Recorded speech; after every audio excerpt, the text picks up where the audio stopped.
Hello, and this is Delia again, and I'm reading The Struggle. I'm still on chapter 14, and this is part 6 or 7. I'm not sure, but I'm right here where it's on 464, and I'm on the part that says about Caroline. The book in Caroline's hands looked green, not blue. I must be crazy, or this is a dream, or maybe it's trick of the lighting. But look at Caroline's face. Caroline's mouth, working, was staring at the velvet book. She seemed to have forgotten the audience altogether. She turned the diary over and over in her hands, looking at all sides of it. Her movement became frantic. She thrust a hand into the reticule as if she somehow hoped to find something else in it. Then she cast a wild glance around the stage as if she was looking for might have fallen to the ground. The audience was murmuring, getting impatient.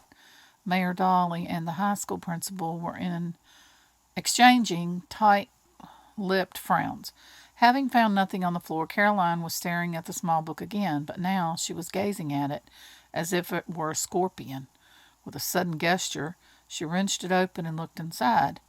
As if her last hope was the cover had changed, and the words inside might be Elena's. Then she slowly looked up from the book at the packed cafetorium. Silence had descended again, and the moment drew out, while every eye remained fixed on the girl in the pale green gown. Then, with an inarticulate sound, Caroline whirled and clattered off the stage. She struck at Elena as she went by, her face a mask of rage and hatred. Gently, with a feeling of floating, Elena stooped to pick up what Caroline had tried to hit her with. Caroline's diary.